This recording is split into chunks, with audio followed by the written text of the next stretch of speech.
किल्लाईनाका स्थित विद्युत विभाग के कार्यालय में विद्युत सुधार अधिनियम 2021 को लागू करने के विरोध में बिजली विभाग के समस्त कर्मचारियों के द्वारा धरना प्रदर्शन किया गया, नारेबाजी की गई, अपनी बात रखी गई। यहां पर समस्त अधिकारियों कर्मचारियों के द्वारा इस अधिनियम को लागू करने के विरोध में अपनी आवाज को बुलंद किया गया।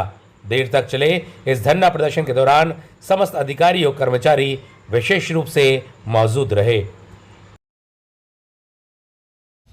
हमारे युग पुरुष कह कर गए हैं, उसका अनुपालन करना होगा।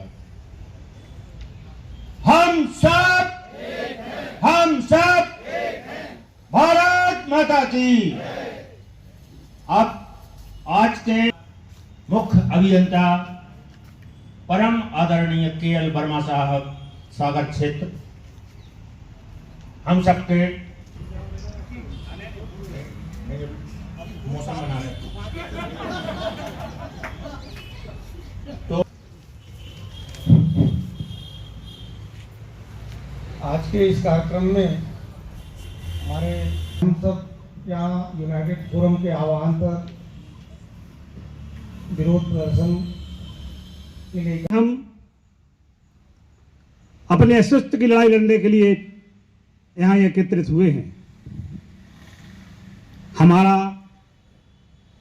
हमारा अधिकार हमारे अधिकार छीने जा रहे हैं। शासन ने पूरे देश में पूरे विद्युत विभाग को, पूरे विद्युत तंत्र को निजीकरण में हाथों में देने के लिए सोच रखा है।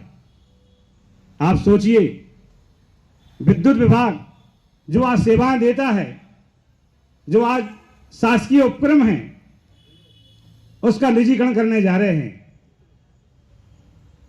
हमारी जो कर्मचारी हैं आज, उनकी भर्तियां नहीं कर रहे।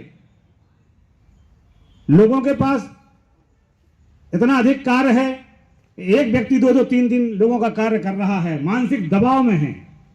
लेकिन शासन की नीति जो भी हो, वो ये दर्शाना चाहती है कि ये एमपीबी के अधिकारी कर्मचारी अब काम नहीं कर पा रहे, इसलिए हमें सब पूरा तंत्र निजीकरण में दे देना है।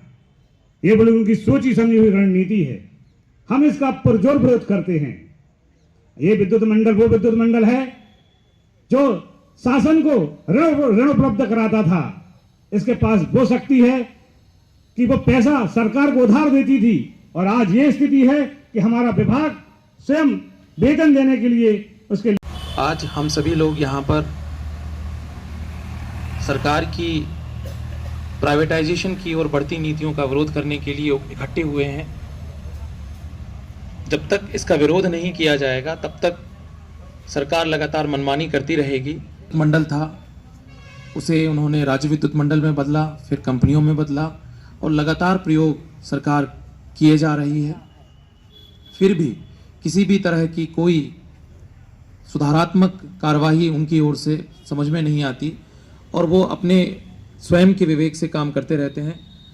उसमें वो ये नहीं देखते कि जनता को क्या नुकसान हो रहा है, क्या उन्हें दिक्कतें हो रही हैं। लगातार हमें और जनता को प्रताड़ित किया जाता है। हम सभी आज इसका सांकेतिक विरोध कर रहे हैं 2 घंटे के लिए। फिर भी अगर सरकार नहीं मानती है और वह इस बिल को प्रकट करती है, पटल पर रखती है, तो हम सभी अंतिम निर्णय करने के लिए बाध्य होंगे और समस्त विद्युत प्रवाह को हम बंद करेंगे। इसमें हम सभी साथ हैं, हम सभी का सहयोग है। सागर से पधारे हमारे मुख्य अभियंता महोदय का आशीर्वाद आज हमें प्राप्त हुआ। हम सभी उनके संरक्षण में इस बिल का यहाँ पर लगातार अभियंता महोदय, हमारे आदरणीय कार्यपालयंती महोदय एवं समस्त साथियों, अभी हम ये सांकेतिक धरना प्रदर्शन कर रहे हैं। हम लोग लगातार इस प्रकार के प्रदर्शनों का आयोजन करते आ रहे हैं, लेकिन हम देख रहे हैं प्रशासन पर इसका बिल्कुल भी कोई भी असर नहीं हो रहा है। हमको बहुत संघर्ष और एकजुटता का परिचय देते हुए ये लड़ाई लंबी लड़ना पड़ेगी। इस समय प्रशासन किसी भी प्रकार की कोई भी हमारी किसी समस्या की ओर ध्यान ही नहीं दे रहा है। पूरा कोविड काल निकल गया, हमारे कर्मचारियों ने उनको जबकि किसी प्रकार का कोई महत्व नहीं मिला, लेकिन हम लोगों ने 24 घंटे बिजली दी और कई प्रकार के महत्वपूर्ण उपभोक्ताओं को कोई असुविधा नहीं होने दी। लेकिन हमने देखा कि हमारे बिजली विभाग की ओर प्रशासन ने किसी प्रकार का कोई ध्यान नहीं दिया और ना हमको वैसा महत्व दिया जैसे अन्य डिपार्टमेंट्स के लोगों को दिया। मेरा यही कहना है कि आगे हमको ये लड़ाई बहुत संघर्षपूर्ण और आगे लड़ना पड़ेगी और हम एकजुटता का परिचय दें। धन्यवाद। की ओर से फोरम का बहुत बहुत आभार व्यक्त करते हैं, बहुत बहुत धन्यवाद व्यक्त करते हैं और ये यकीन दिलाते हैं, अभी तो ये 2 घंटे का है, अगर संपूर्ण तरीके से काम बंद हड़ताल भी की जाएगी तो समस्त आउटसोर्स कर्मचारी आपके साथ कंधे से कंधा मिलाकर चलेंगे और आपका तन मन धन से पूर्ण सहयोग करेंगे। इतनी अपनी बात को रखकर मैं अपनी बात को ही